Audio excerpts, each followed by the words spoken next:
Bonjour à toutes et à tous, bienvenue dans cet événement organisé par le comité régional Net Entreprise de la région Centre. Vous participez au 3e webinaire que nous avons organisé à destination des déclarants de la fonction publique, de façon à vous guider et à vous amener le plus sereinement possible vers une entrée en DSN qui aura lieu au mois de janvier 2022. Donc pour commencer, bien entendu, c'est ce grand sourire qui vous accueille. Comment va fonctionner la présentation? Alors, dès le début, on vous met quelques petites limites techniques si jamais vous avez un problème avec le son ou la vidéo. Vous avez en haut et à droite un petit lien qui s'appelle « Des problèmes avec le son ou la vidéo ». Vous cliquez dessus, ça vous permet toute une série d'actions qui vous permettront de récupérer le son correctement ou d'avancer plus correctement.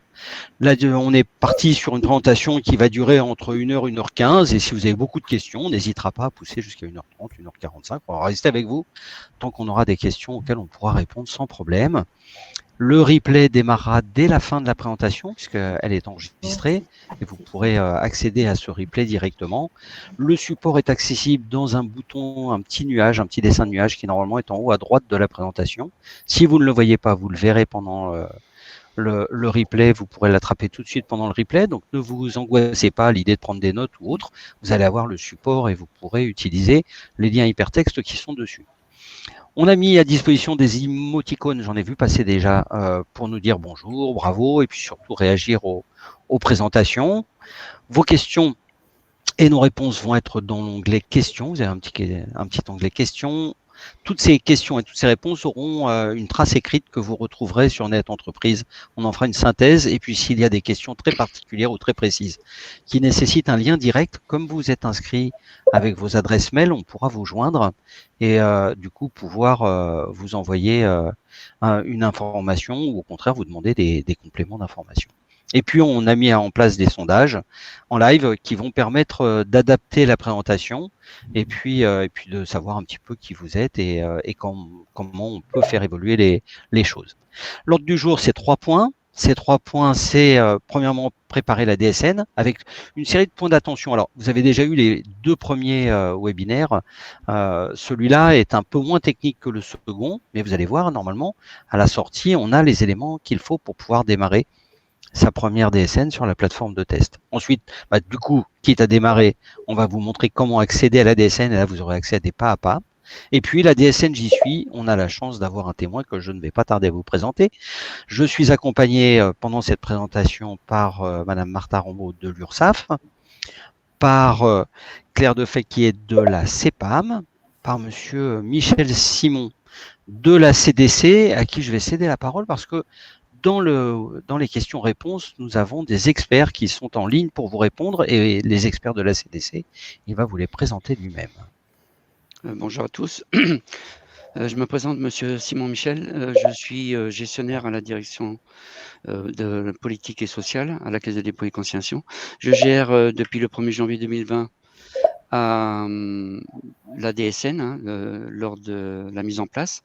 Et plus particulièrement, nous sommes plusieurs à travailler sur la mutualisation de la DSN CNRACL, la retraite additionnelle de la fonction publique, et l'IRCANTEC en même temps. Les gestionnaires jusqu'au 31 décembre 2021 seront tous formés à la CNRACL, au pôle employeur, sur les 3 fonds. Nous avons des experts comme Madame Da Silva, Françoise, qui est intervenant, plus particulièrement sur la retraite additionnelle de la fonction publique et qui est mutualisée aussi depuis peu sur les 3 fonds. Et vous avez Madame Cournet et Madame Dolbois de la Caisse de dépôt et consignation, mais plus particulièrement à l'IRCANTEC, des experts à Angers. Voilà. Eh bien, merci pour cette présentation. Donc, c'est rassurant de savoir effectivement qu'il y a déjà 4 personnes, puisque je suis accompagné, donc moi je suis Didier Kuhn du JPMDS, et je suis accompagné par Sophie Caillot qui travaille avec moi aussi et qui va être à disposition pour répondre aux questions. Et puis on a beaucoup de chance puisque on va être accompagné, alors vous avez beaucoup de chance, on va être accompagné non pas par un témoin mais par une équipe de témoins, puisque on a avec nous Madame Christelle Kroupa qui est de la ville de Chartres et à qui je vais céder la parole, puisqu'elle aussi va pouvoir nous présenter l'équipe qui l'entoure, de façon à vous mettre tout de suite dans une ambiance plus professionnelle que la présentation que j'ai faite. Madame Krupa, c'est à vous. Bonjour à tous.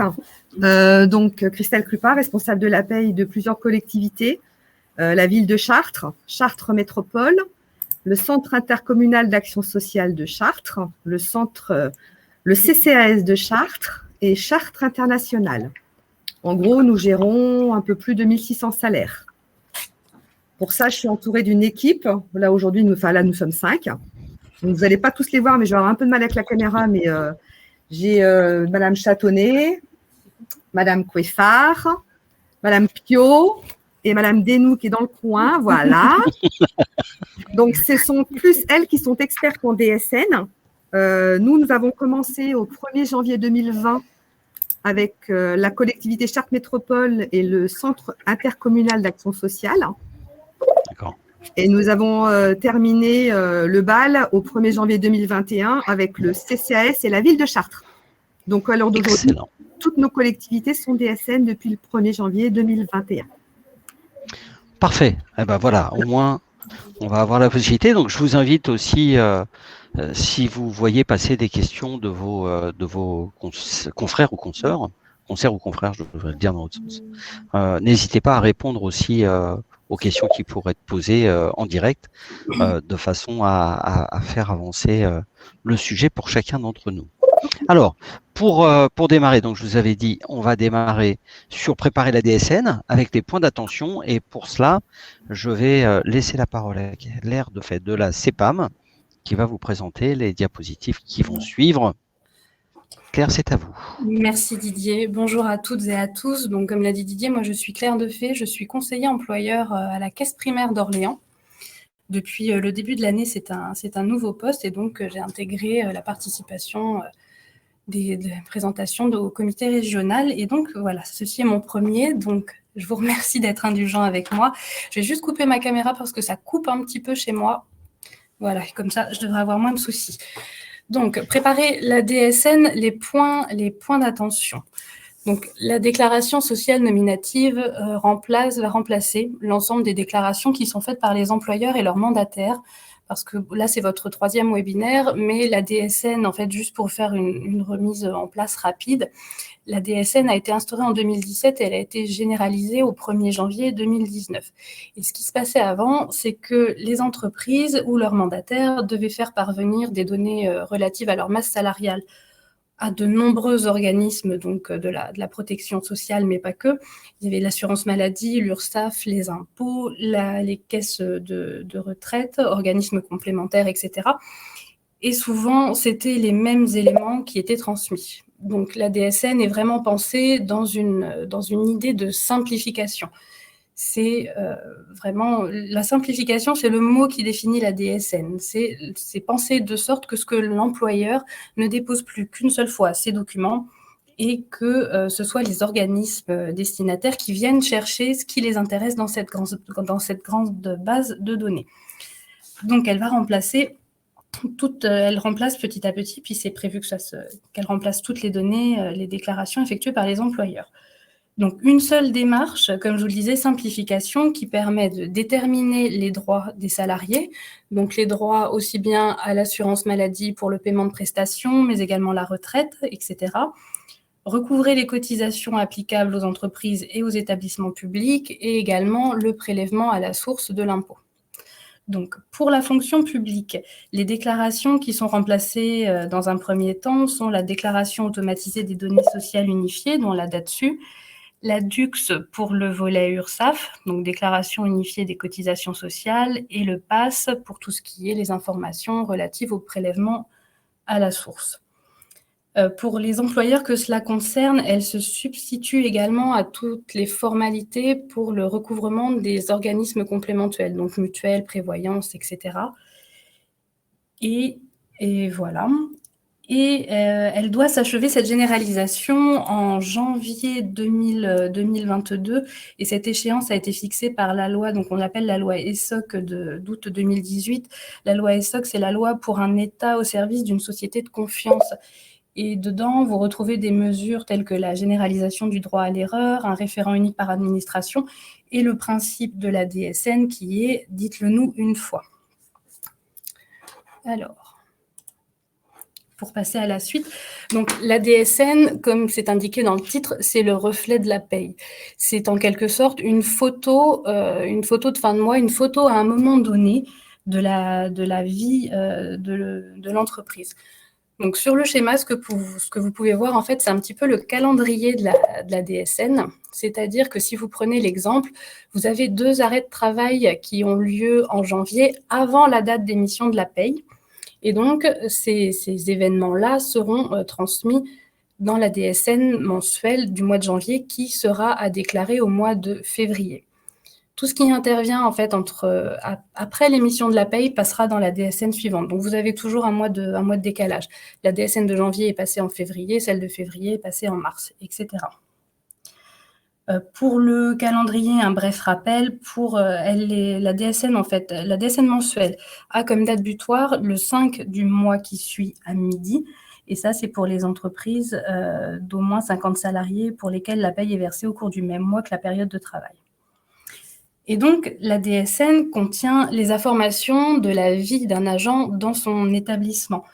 Donc, ça va être tout ce qui est lié à son contrat, son activité, les rémunérations perçues, donc que ce soit le salaire, mais également les primes. Il y a aussi un côté recouvrement avec les cotisations, les informations liées à un signalement d'événements. Donc, ça peut être par exemple votre salarié votre salarié ou l'individu en question est en arrêt maladie, il devient parent, il est embauché, accident du travail, etc. Et la DSN comporte également, au niveau des informations, le prélèvement à la source.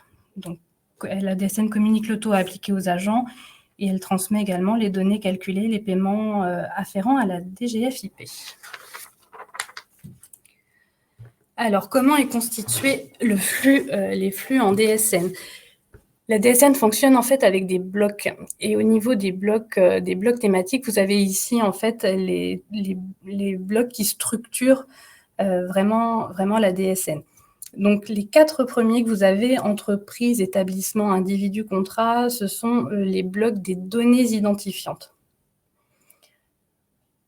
En dessous, vous avez les blocs qui sont rattachés au bloc versement, donc c'est-à-dire tout ce qui est versement, rémunération, prime. Et les 2 derniers, base assujettie et cotisation individuelle, c'est tout ce qui est recouvrement de cotisations et de contributions.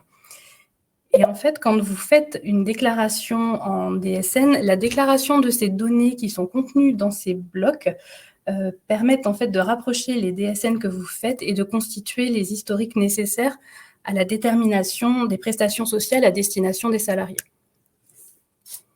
Donc, pour que la DSN soit correcte et que les informations que vous transmettiez soient correctes, eh bien, les données qui sont véhiculées par ces blocs doivent être les bonnes.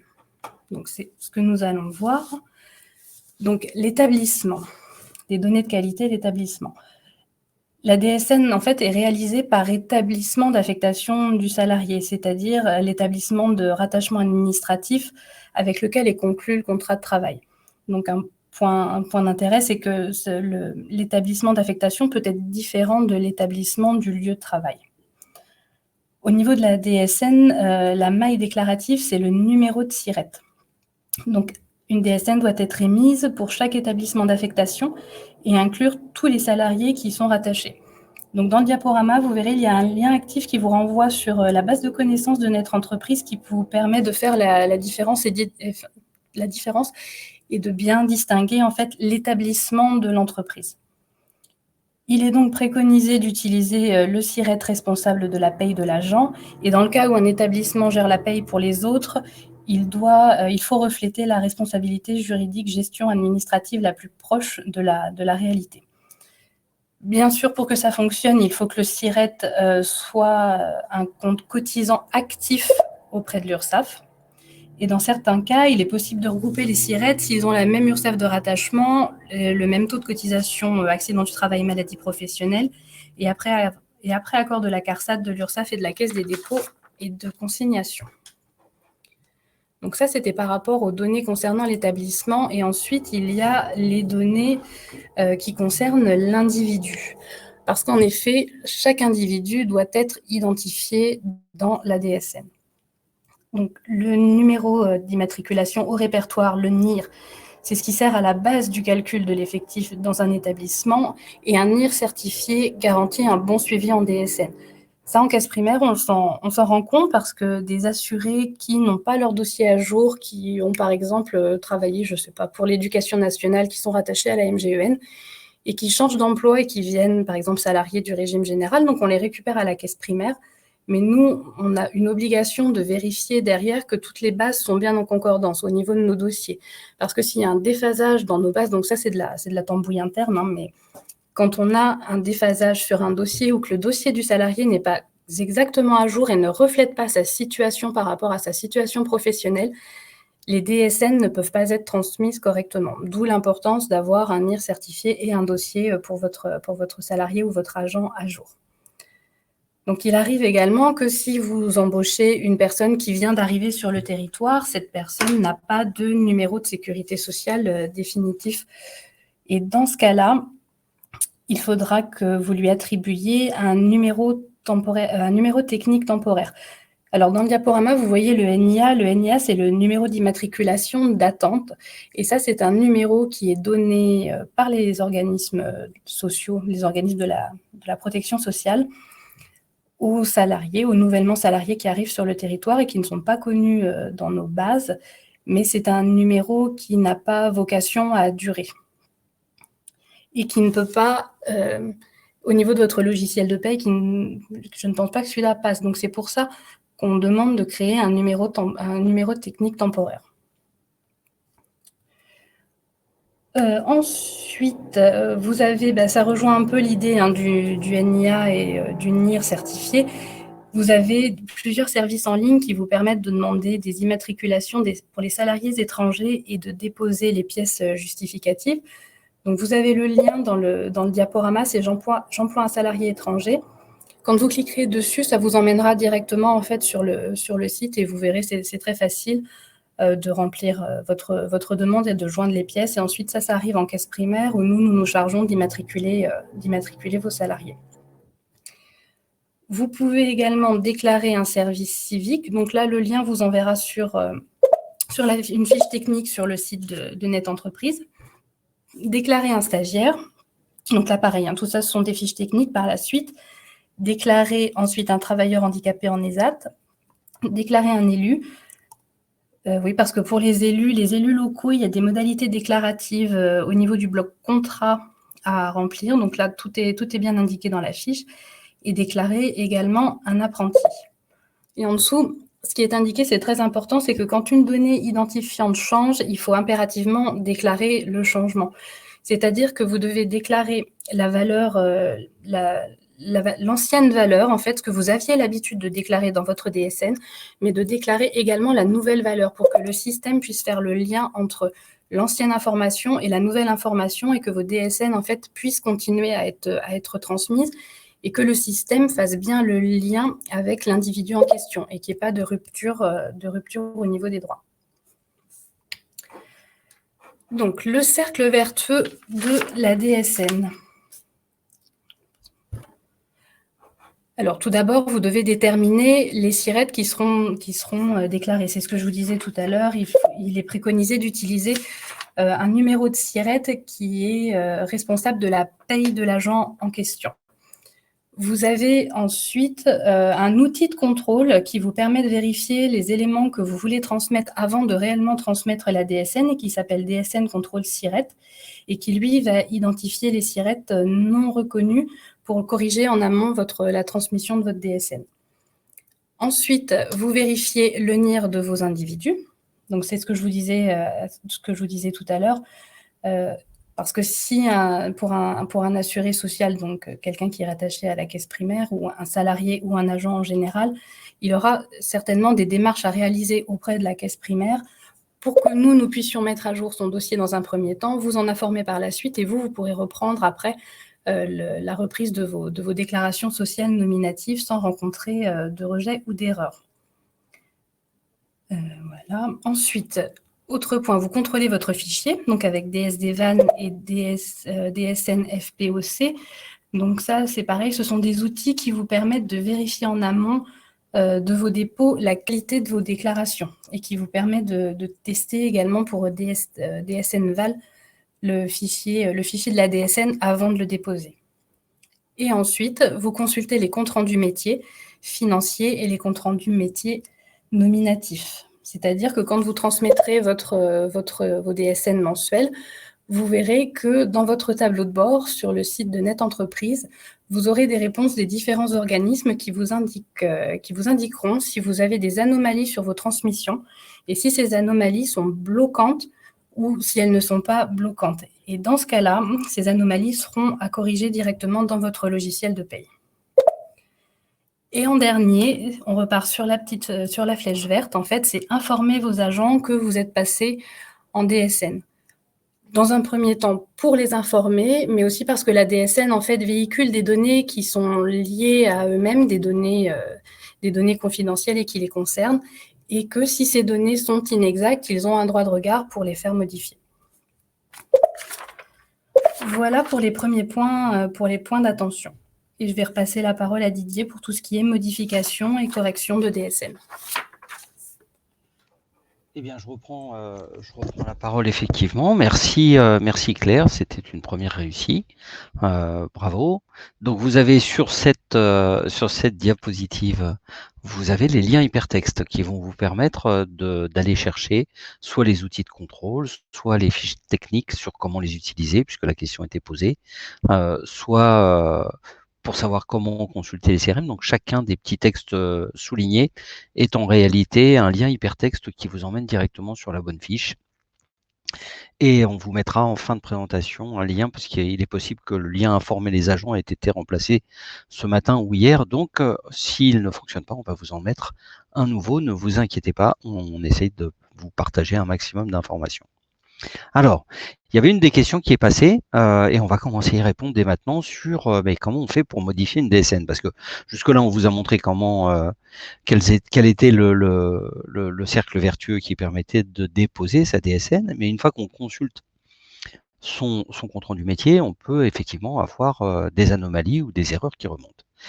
Pour commencer, il va falloir savoir à quel moment vous vous rendez compte qu'il y a une différence et que vous voulez éventuellement changer ce que vous venez de déclarer. Si c'est jusqu'à la veille de l'échéance, alors on dit jusqu'à minuit. Bon, très honnêtement, je ne vous souhaite pas d'être au bureau à minuit, donc on essaie de se dire la veille jusqu'à midi, parce que du coup ça vous permet, s'il y a une correction à faire, vous avez les quelques heures de l'après-midi pour le faire, et il y a moins de stress. Donc, mais jusqu'à minuit, vous pouvez émettre une nouvelle DSN. Et on dit que c'est une DSN en mode annuler remplace, puisque c'est la dernière DSN déposée à l'échéance qui va être prise en compte. Par contre, si l'échéance est dépassée, bien évidemment, vous pouvez pas, on vous donne pas la possibilité de rejouer sur la totalité. Par contre, vous allez effectivement pouvoir faire des corrections sans pénalité, puisque la loi 2018 du 18 août pour un État au service d'une société de confiance, plus simplement appelée, plus régulièrement appelée loi OOPS, puisque c'est celle qui donne le droit à l'erreur. Eh bien, si vous le corrigez dans l'erreur, corrigez ou vous complétez, bien évidemment, une donnée, et il n'y aura pas de pénalité, et vous ne serez pas considéré comme étant quelqu'un qui n'a pas fait correctement les choses, mais plutôt comme quelqu'un qui a parfaitement le droit de se tromper et qui le corrige dans les délais qui sont absolument acceptables. Alors avant, annuler remplace, après, ce sont des corrections. Et là, on commence à se poser les questions. Vous allez voir que ça pourrait paraître complexe, mais non. En réalité, il faut vous poser une série de questions. La première, c'est de déterminer si les données qui sont en cause, elles nécessitent un changement ou une correction. Si c'est en cours du mois de la déclaration, on va faire un changement. Et à ce moment-là, le bloc changement qu'on va créer, alors on parle de bloc parce qu'on parlait de rubrique. En réalité, on va pas, on vous donne des adresses S21, S21, oui, G00 et ainsi de suite. Ça, c'est l'adresse informatique. Sinon, on va parler de date de début du contrat, on va parler de NIR, on va parler d'établissement d'accueil. Enfin, on va parler en français avec des mots qu'on comprend tous, c'est pas avec des adresses. Mais quand on vous demande une modification ou un changement, on vous donne l'adresse informatique pour que vous corrigiez la bonne donnée. Parce que il manquerait plus que on vous fasse corriger une donnée qui était bonne et du coup on se retrouve le coup d'après avec 2 erreurs. Donc si c'est au cours du mois principal déclaré, on fait un changement et dans le bloc on doit dire quelle était la donnée avant le changement, ainsi que la date à laquelle il y a ce changement. Si par contre c'est après le mois principal déclaré, ben, en même temps c'est un peu de réflexion, c'est une correction. On corrige ça. Et en fonction du type d'erreur à corriger, on va soit le faire par mode différentiel. La méthode différentielle, ben c'est simple, hein, on inscrit la différence entre ce qui a été déclaré et ce qui devait l'être, en plus ou en moins. Ou alors, la méthode annuler remplace une donnée. Vous avez vu tout à l'heure, annuler remplace une DSN. Là, c'est annuler déplace une donnée, annuler remplace une donnée. Et là, du coup, c'est la donnée fausse qui doit apparaître ou en négatif ou en positif, en fonction de ce qui avait été donné. Et du coup, vous devez remettre la bonne donnée. Donc, on efface et on recommence, tout en posant la bonne donnée pour le mois en cours. Là, on parle du mois précédent. Ensuite, au niveau des changements, à nouveau, au moment de faire le changement, vous devez vous poser une question pour savoir si ce sont des données identifiantes ou non identifiantes. Bon, on aurait tendance quand même, si on regarde la racine, de penser que c'est ce qui concerne l'identité, mais pas seulement. Les données identifiantes, c'est celles pour lesquelles on a besoin de connaître l'ancienne et la nouvelle valeur. En réalité, on doit chaîner les deux valeurs de façon à s'assurer qu'il y a un bon suivi de cette donnée. Par contre, les données que on appelle non identifiantes, c'est celles pour lesquelles c'est la date qui impacte la protection sociale et pour lesquelles on a besoin de savoir quand est-ce que ça arrive. Et donc, dans chaque événement qui va être déclaré au sein du bloc changement, on va devoir le dater, on va devoir mettre un jalon de date dans la partie, donc dans la rubrique date de modification, qui va correspondre à la nouvelle date, à la date pour laquelle les nouvelles valeurs sont bonnes, soit dans le bloc individu qui est coté en 0,30, soit dans le bloc contrat qui est 0,40. Donc, je vous disais, vous voyez, on met tout le temps les deux mots côte à côte, le mot et l'adresse informatique. On ne va pas vous demander de parler en langue informatique. On continue à parler avec des mots normaux, sauf qu'on vous donne cette fameuse adresse. Alors, si ce n'est pas un changement, on va passer par la méthode des corrections. Et là, à nouveau, on a deux natures de données qui peuvent exister. La première, c'est celle pour laquelle la dernière valeur est utile. En l'occurrence, l'adresse du salarié. Celle d'avant, on n'a pas besoin de la connaître. Ce qu'on a besoin, c'est de savoir quelle est son adresse aujourd'hui, au moment où on fait la paye. Et puis, il y a les données dont, finalement, c'est la date à laquelle il y a cette nouvelle donnée, et parce qu'on a besoin d'être en cohérence avec la période. Et là, à ce moment-là, on dit effectivement, quand c'est la date qui est importante, on dit que c'est une donnée qui est descriptive et qui influe les droits. Donc, en gros, est-ce que ça impacte les droits de l'agent? Si oui, à ce moment-là, on a soit un changement individu 31, soit un changement contrat 41. Là, vous voyez, en rapport avec le bloc identité 31 et contrat 40. Identité individu 30 et contrat 40, les changements c'est 31 et 41. Et donc on devra mettre la valeur qui aurait dû être transmise et puis la date à partir de laquelle elle est valable. Là, on va rentrer dans les éléments qui sont les situations particulières. Alors les situations particulières, on va toutes les lister, enfin celles qui ont été portées à notre connaissance depuis le début de la DSN dans la fonction publique.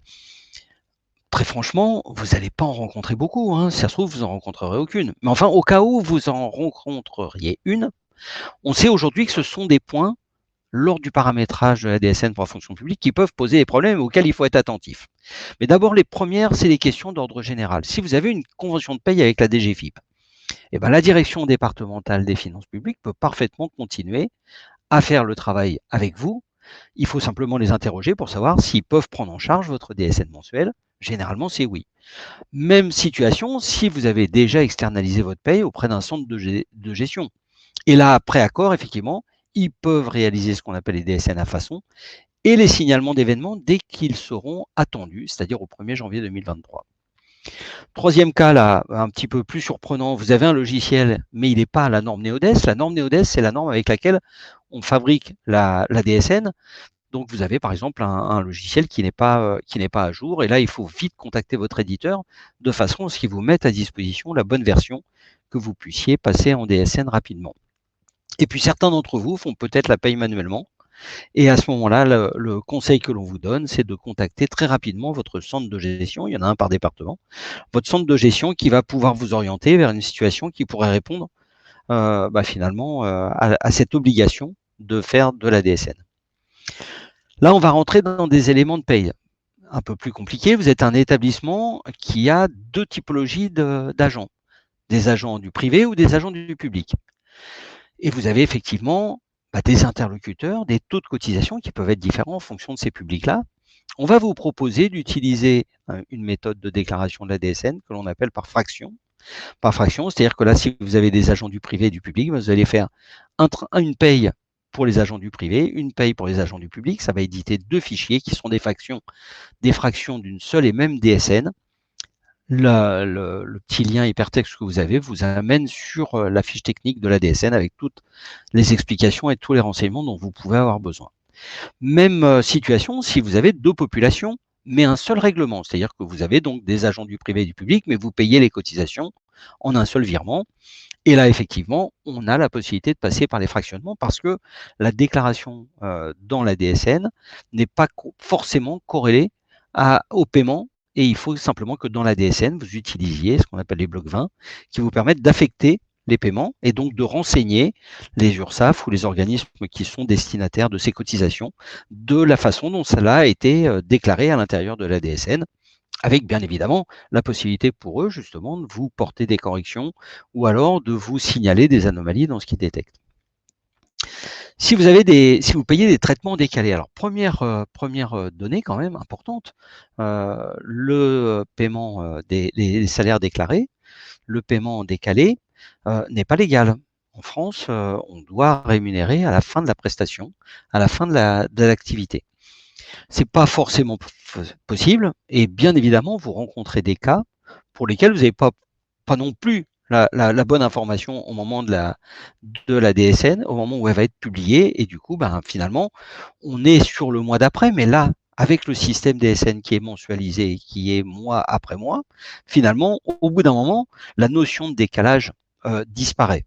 Par contre, ce qui va rester important à savoir, c'est que les cotisations sociales, elles, que ce soit le taux de cotisation ou le plafond de la sécurité sociale, tout ce qui est social, eh bien, ce qui va être important, c'est la date d'activité. Et on va se poser la question de, on décale, on paye en mois de mai une activité qui a eu lieu au mois d'avril. Si les taux ont changé entre-temps, ce sont les taux du mois d'avril qui vont s'appliquer. Ça, c'est pour le social. Pour le fiscal, par contre, c'est le moment où l'argent change de poche. Donc, si vous payez en mai une activité en avril, vous allez cotisation sur avril, cotisation sociale avril, et le prélèvement à la source, le PAS et les cotisations fiscales sur le mois de mai. Donc là, c'est vraiment, mais votre logiciel de paye est normalement paramétré, lui, automatisé pour mettre ces choses-là en place. Mais bon, vous avez besoin de savoir quand même si vous avez des payants décalés, si vous apercevez qu'il y a un écart entre ce que vous aviez imaginé et ce que le logiciel calcule, peut-être qu'il faut vous poser la question effectivement de savoir s'il y a cette différence au niveau des dates prises en compte au moment du calcul. Et puis si vous faites plusieurs trains de paye, c'est-à-dire que vous faites un train de paye pour les vacataires, vous en faites un autre pour les stagiaires, vous en faites un troisième pour les agents titulaires, aucun problème, vous pouvez faire tourner 3 fois la paye. Ça va faire des fractions, ça va créer 3 fractions. Comme je vous disais au début, l'important au niveau des fractions, c'est que la somme des fractions, ça fasse la totalité des agents et la totalité de la masse salariale d'un mois déterminé. Donc, c'est simplement le fait de pouvoir le faire en plusieurs fois et ça se rajoute à ce moment-là. Dernier pavé de cas particulier, si vous êtes sur déclaration mensuelle ou trimestrielle, comment est-ce qu'on fait ? Comment est-ce qu'on fait ? C'est simple. La règle depuis un an maintenant, c'est que ce soit mensuel. Les déclarations sont mensualisées, la DSN est mensualisée. Par contre, vous pouvez, si vous êtes déjà au trimestre, en prenant contact avec votre URSSAF, vous pouvez demander d'activer l'option de rester en trimestriel. Mais la règle étant le mensuel, de toute façon, c'est au niveau du paiement que ça va se faire et vous allez avoir à faire un choix au niveau du paiement en sachant si vous allez faire une déclaration mensuelle, ça c'est obligatoire, mais est-ce qu'avec chaque déclaration mensuelle, vous allez attacher un ordre de paiement à effet du dernier mois du trimestre ou si vous allez attendre le dernier mois du trimestre pour faire un ordre de paiement global. Donc que la déclaration soit mensuelle ou trimestrielle, ça importe peu puisque de toute façon la DSN est mensuelle, c'est pour le règlement. Et là, pour le règlement, on vous demande de prendre contact avec votre URSSAF pour activer cette option et rester dedans. J'ai vu passer la question aussi sur la déclaration préalable à l'embauche. Ça ne vous a pas échappé que la DPAE est à faire dans un délai de 8 jours qui précède l'embauche. Et la DSN est à faire quand la paye est faite. Donc en réalité, au moment de l'obligation de la DPAE, l'agent dont on parle, le salarié, qu'il soit muté, que ça soit un vacataire ou que ça soit un stagiaire, il n'est pas encore rentré dans la paye. Donc il n'est pas dans la DSN. Donc la DSN ne substitue pas la DPAE qui reste une obligation. Et vous devez effectivement faire une DPAE par les procédures que vous connaissez aujourd'hui, de façon à être dans les clous pour votre obligation. Il faut qu'avant la première minute d'activité, la DPAE ait été transmise. Et puis dernière question sur la taxe sur les salaires, c'est l'assujettissement qui lui est déclaré une fois par an en décembre, au moyen d'un bloc qui s'appelle assujettissement fiscal, qui est le S21G 0044. La déclaration, elle est obligatoire même si vous n'êtes pas assujetti à la taxe sur les salaires. Et puis, s'il y a une cessation d'activité d'un SIRET, le déclarant dispose donc de 2 mois, de 60 jours pour réaliser sa déclaration.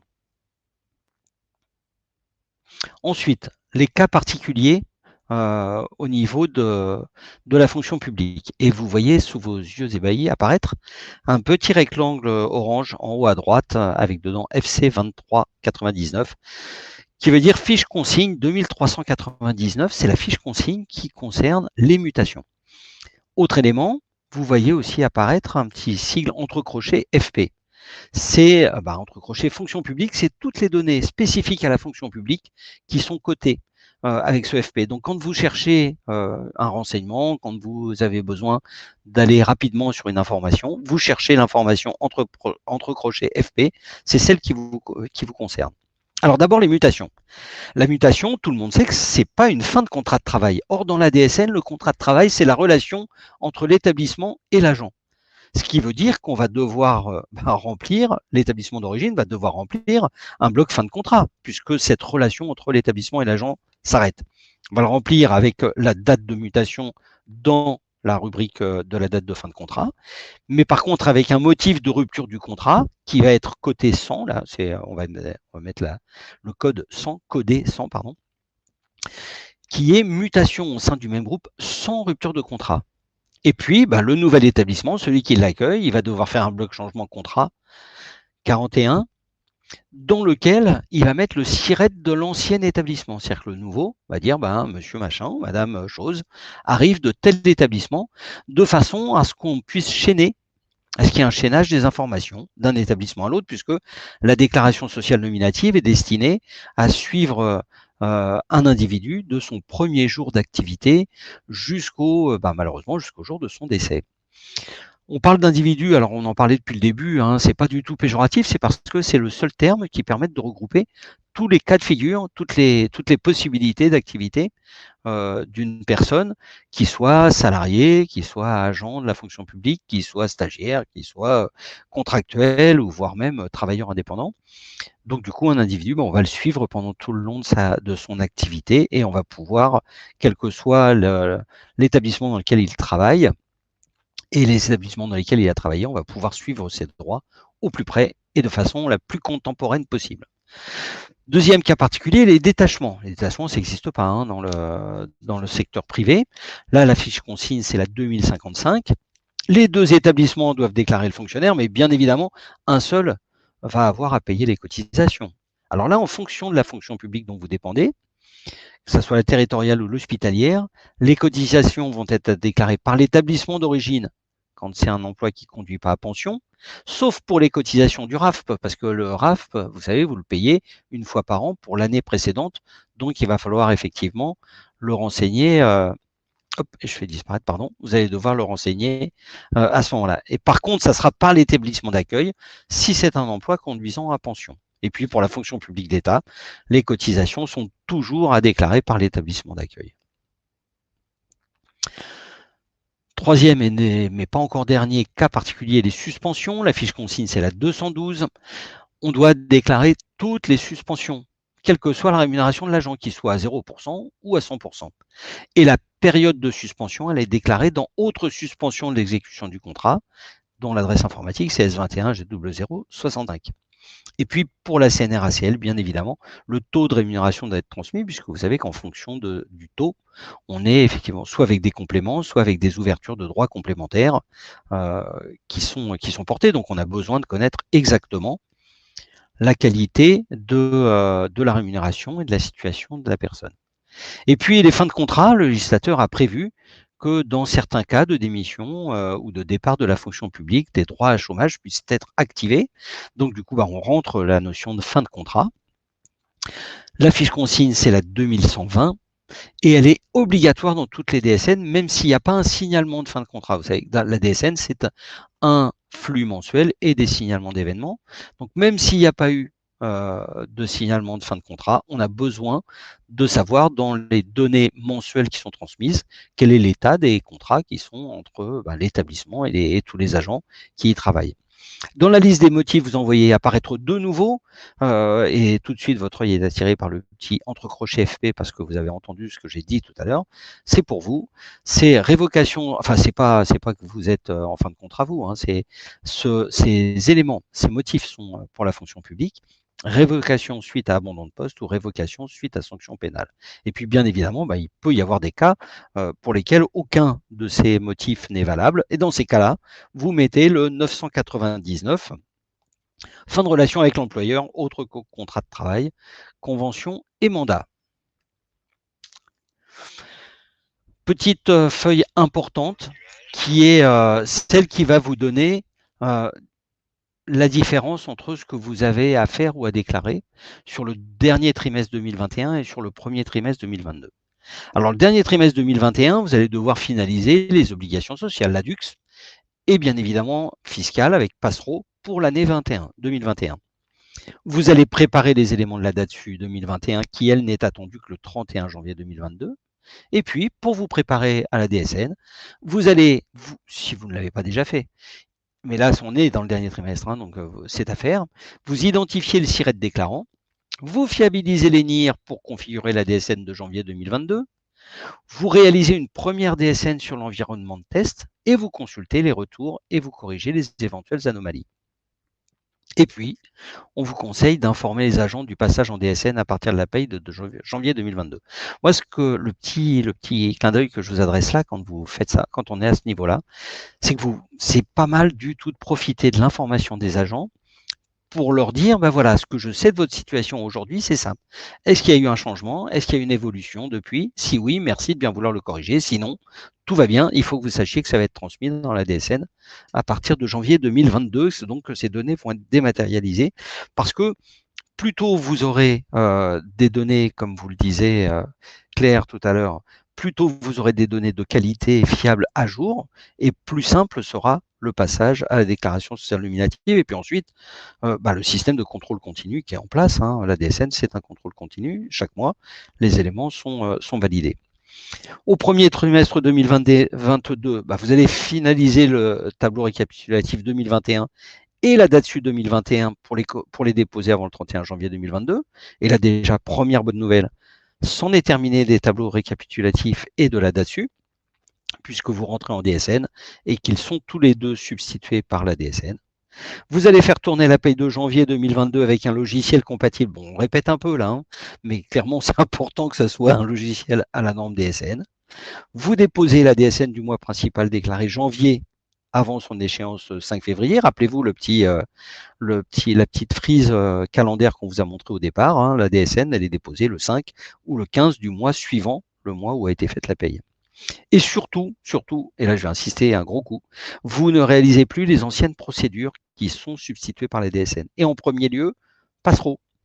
Parce que si vous faites un Passero sur la paye de janvier 2022, alors que vous allez faire une DSN de janvier 2022 déposée le 5 février ou le 15, eh bien vous aurez deux prélèvements à la source de l'impôt. Et avant de faire rembourser un prélèvement par les impôts, il peut se passer un peu de temps, ça peut pousser jusqu'à juillet. Donc, soyez vraiment attentifs à ne pas faire une double procédure. Pour la DUX, les tableaux récapitulatifs, l'idéal, et c'est vraiment génial que vous ne fassiez pas un double, mais si vous faites un double, ça va mettre en anomalie. Alors, ça va créer beaucoup de boulot pour les organismes de protection sociale qui, du coup, vont devoir aller chercher pourquoi est-ce qu'il y a 2 déclarations, est-ce qui se passe réellement, et ensuite, on va vous demander de faire les corrections, et donc ça va vous redemander du boulot aussi. Donc, c'est pas en soi, c'est pas vital. Très honnêtement, Passereau, ça l'est, quoi. C'est-à-dire que si vous prélevez 2 fois le prélèvement à la source sur le salaire d'un agent, finalement, c'est vers vous qu'ils vont se tourner, ils ne vont pas comprendre que ça puisse se mettre en place. Donc, soyez vraiment attentifs au fait de stop, plus de Passereau en janvier 2022.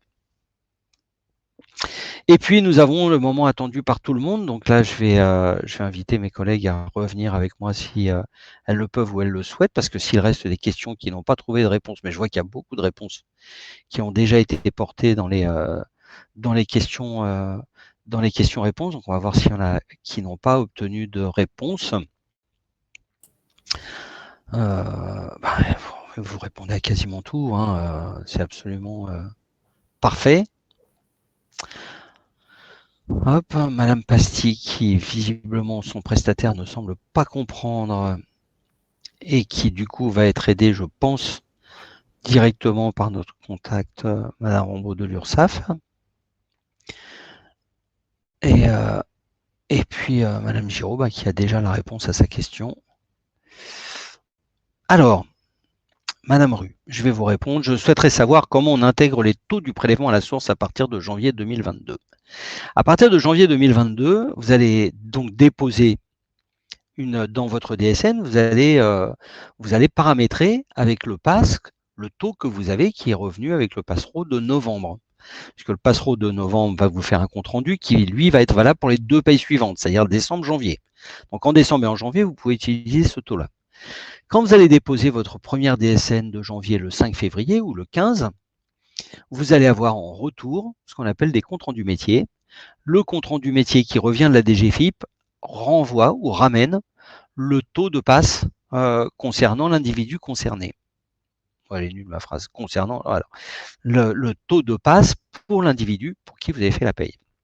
Si vous souhaitez, ou si vous avez un nouvel agent qui arrive par voie de mutation ou par recrutement, qui arrive au mois de janvier, vous pouvez utiliser le système qui est Topaz. Topaz qui vous permet d'interroger des NIR et qui vous permet de recevoir en retour le taux de passe. Ou alors, ce que je vous invite à faire dès maintenant, puisqu'on va voir comment le faire tout à l'heure, de vous inscrire sur la plateforme de test, de déposer des DSN en mode test ou en mode réel, mais dans la plateforme de test. Ça va jusqu'à la DGFiP, donc vous avez octobre, novembre, décembre, c'est jouable. Ça va aller jusqu'à la DGFiP et vous allez recevoir en retour les comptes rendus métiers avec les bons taux. Et les bons taux sont dans un format PDF généralement qui est injectable dans le logiciel. Normalement, dans la norme, il est prévu qu'on fasse remonter les comptes rendus métiers, si tant est que ce sont soit des nouveaux taux ou des éléments comme ça. Donc normalement, voilà les 3 sources. Topaz pour quelque chose d'individuel, la DSN en mode test sur la plateforme de test parce que les comptes rendus vont vous les faire revenir, ou alors le compte rendu de Passereau du mois précédent pour lesquels qui vous transmet un taux qui est valable 2 mois après l'avoir reçu. Madame Delorme, on vous y répond. Madame Pastis, ça se passe apparemment pas trop mal aussi. Et Madame Maillard qui nous pose, ou Monsieur Maillard, pardon, qui nous pose la question. Dans l'établissement, nous avons des contrats horaires étudiants qui sont payés après service fait. Comment fait-on dans la DSN lorsque les heures sont mises en paiement alors que le contrat est terminé? Eh bien, j'aimerais vous retourner la question. Comment faites-vous pour payer ces gens? Parce que quand vous les payez, le mois où vous les payez, c'est le mois où ils entrent en DSN. Donc, si vous les payez, vous allez les payer peut-être avec 15 jours de retard ou un mois de retard, enfin après qu'ils soient partis. Vous trouvez bien un moyen de les payer. Donc, vous allez simplement les mettre dans la déclaration sociale nominative qui correspond à la paye qui est faite en mettant, alors c'est une petite gymnastique, mais vous avez largement l'habitude de faire des gymnastiques bien plus compliquées que ça. Vous allez simplement préciser les dates d'activité. Et du coup, quand vous allez préciser pour telle personne, par exemple M. Kuhn, il a travaillé pour nous du 7 au 21 mai, il est payé en juin ou il est payé en juillet parce que vous n'aviez pas les éléments avant pour le faire, au moment où vous allez me payer, puisque c'est de moi qu'il s'agit, vous allez simplement préciser que ce salaire ou ces émoluments ou ce traitement est versé pour une activité qui a lieu pendant le mois de mai. C'est vraiment l'élément le plus simple. Il faut vraiment que vous ayez en tête. Alors là, en plus, vous parlez de contrats horaires étudiants.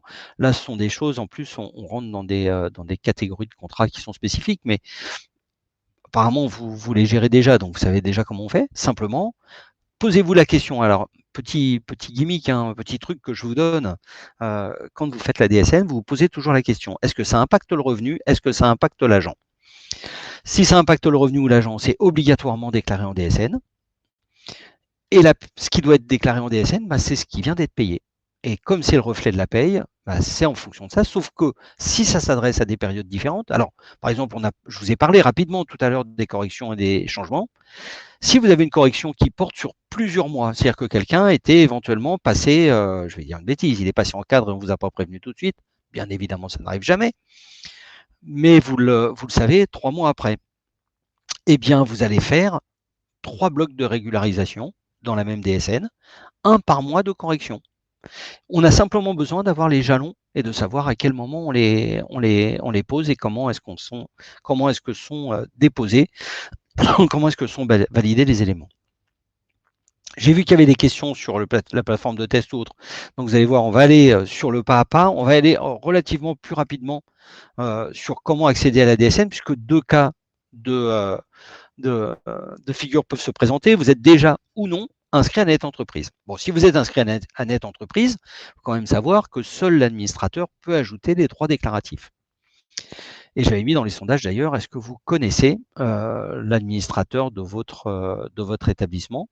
Parce que c'est lui effectivement qui va vous permettre d'accéder à la DSN. Donc là, on a mis le pas à pas, je ne vais pas tout vous lire, c'est long, mais en réalité, c'est parce que vous allez pouvoir utiliser ce support comme élément comme pense-bête, et comme on vous met le pas à pas, vous savez quelles sont les actions à faire et vous pouvez vous y référer facilement. Vous voyez, là, si vous n'êtes pas inscrit à Net Entreprise, c'est un peu plus long, avec un élément quand même qui est important, c'est la création du mot de passe et la question secrète, parce que le reste, bon, à la limite, si vous êtes déjà inscrit sur Zolando ou sur d'autres sites de vente ou autres, vous avez déjà créé des comptes, vous savez comment ça se passe.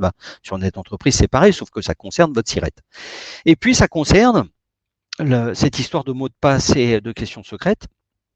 Le RGPD nous impose de ne jamais faire transiter un code et son pendant nominatif, c'est-à-dire à la limite un numéro de SIRET et le nom d'un établissement, on ne peut pas les mettre dans le même. Et là, la question secrète permet de réactiver le mot de passe immédiatement. Si vous êtes à quelques heures de l'échéance, c'est pas plus mal quand on est planté de pouvoir avoir cette facilité de recréer un mot de passe et que ça permette de déclarer, puisque nous, finalement, le but du GIP et l'intérêt des organismes de protection sociale, c'est que vous fassiez les déclarations en temps et en heure, donc on essaie de vous simplifier la vie. Quand vous remplissez le mot de passe et la question secrète, arrangez-vous pour le remplir avec des choses qui sont facilement retenables et qui sont vraies.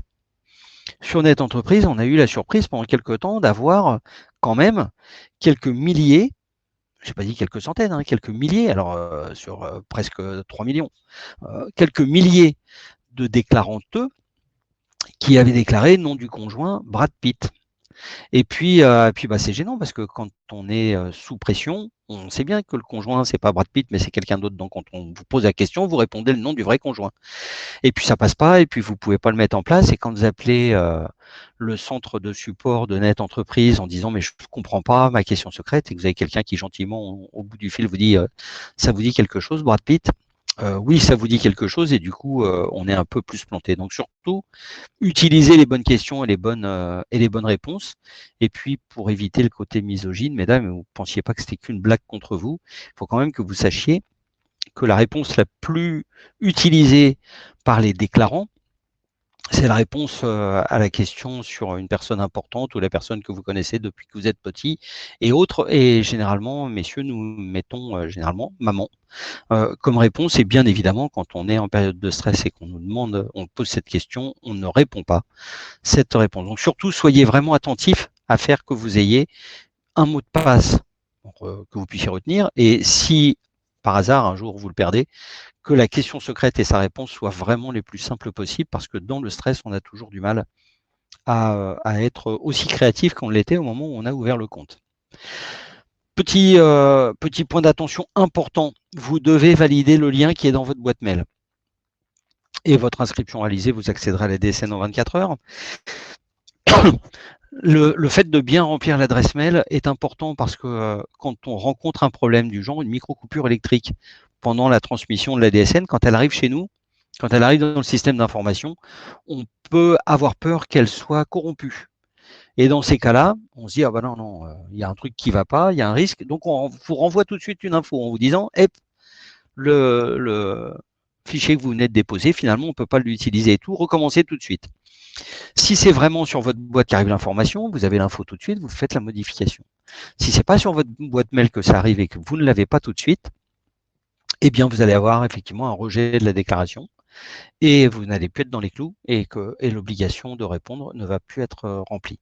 Donc, soyez attentifs à ce que l'adresse mail soit utilisable et à ce qu'on puisse vous joindre. Mais si vous êtes inscrit à cet événement, c'est que vous avez reçu l'invitation et c'est donc que votre adresse mail est utilisable et connue de chez nous. Derrière ce lien hypertexte, vous avez un petit MOOC tout simple qui vous explique comment accéder à la DSN. Je vous laisse le découvrir. Deuxième élément d'inscription, la plateforme de test. Alors, j'ai vu passer la question, est-ce que on doit se mettre en mode test ou plateforme de test? Si vous êtes en mode test, en réalité, les données que vous déposez en mode test ne vont pas jusqu'au bout. Elles ne vont pas jusque dans les organismes. Pour que les organismes les reçoivent, il faut que vous soyez sur la plateforme de test. Et là, on a un lien particulier avec chacun des organismes.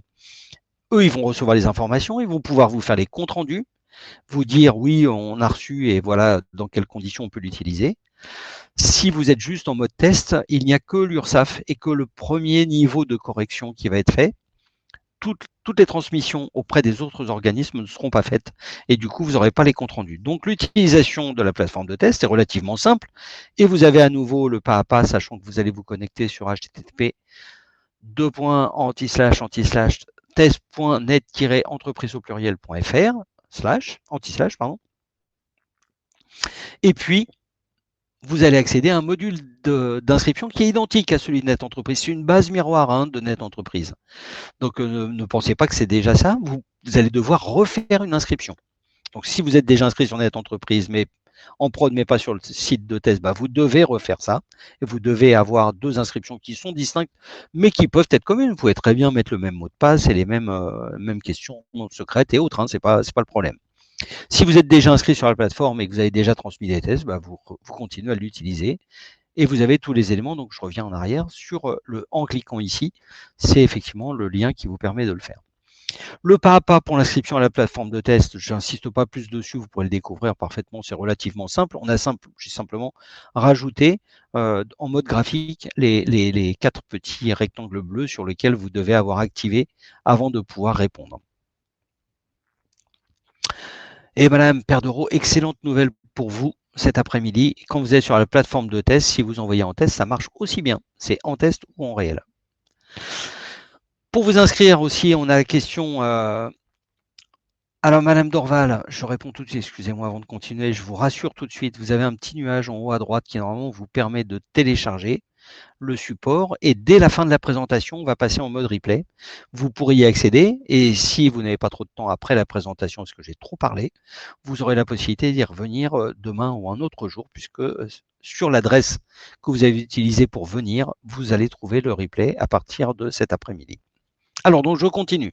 Pour aller vous inscrire sur la plateforme de test, vous avez la possibilité, si un administrateur est déjà inscrit, de passer par la possibilité d'activer ou de faire activer l'inscription, soit par cooptation, soit par clé d'activation. La clé d'activation, elle est transmise par courrier postal à l'adresse de l'établissement. Donc, autant vous dire que le délai va être beaucoup plus long que si vous le faites par la cooptation. Et du coup, si vous connaissez, c'était pour ça que la question a été posée, est-ce que vous connaissez l'administrateur de votre compte sur Net Entreprise? C'est facile parce que par son adresse, on peut lui envoyer le lien et puis lui, il peut vous coopter, il peut vous parrainer et vous faire rentrer sur le système. Là, s'il y a effectivement un administrateur, bah voilà ce qui se passe et on vous a mis en rouge ce qui est différencié de façon à ce que vous puissiez le faire. On vous invite vraiment à faire cooptation par mail, hein.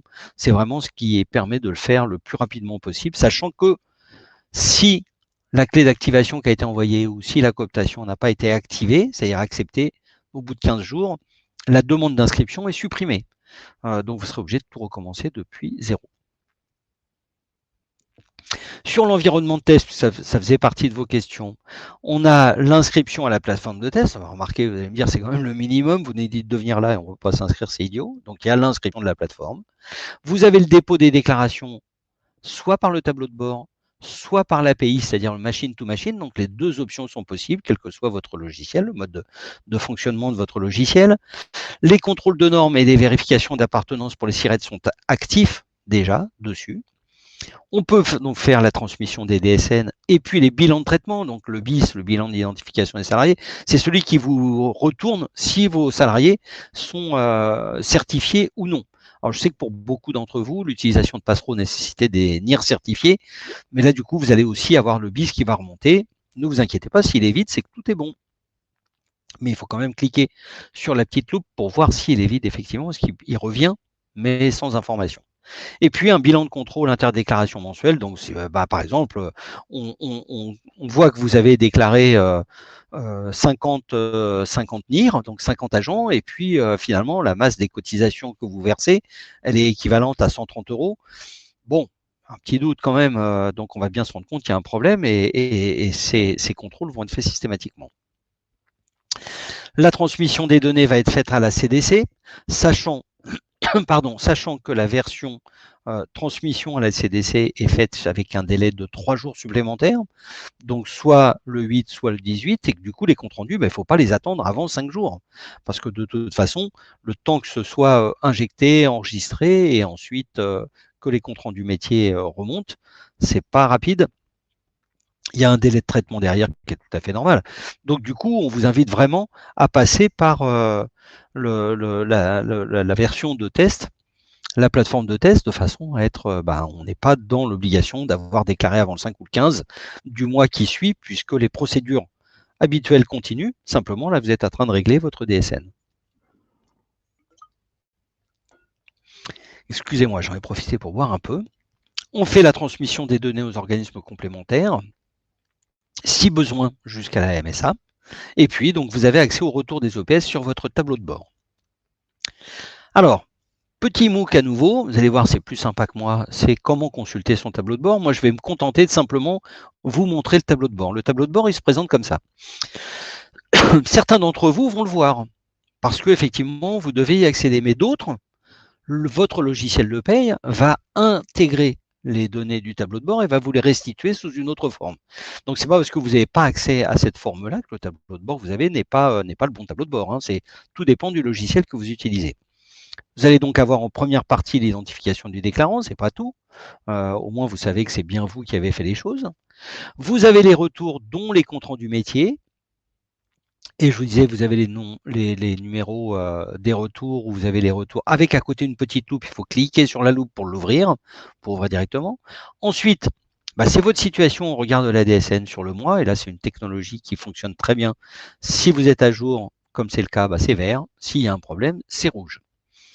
Ensuite, la zone de dépôt, si vous n'êtes pas en mode API, c'est-à-dire machine to machine, en automatisant, eh bien, c'est ici que vous lancez le dépôt du fichier. Vous cliquez, vous vous connectez, vous allez chercher le fichier qui a été créé par votre logiciel. Et puis en dessous, ce qu'on appelle les points d'entrée des autres services, c'est en réalité ce que nous appelons le cercle de confiance. Le cercle de confiance, c'est l'ensemble des organismes de protection sociale, certains services fiscaux aussi, qui considère qu'à partir du moment où vous êtes identifié, c'est-à-dire que vous avez tapé votre mot de passe et vous êtes identifié sur un de ces sites, vous pouvez naviguer sur les autres sans vous réauthentifier.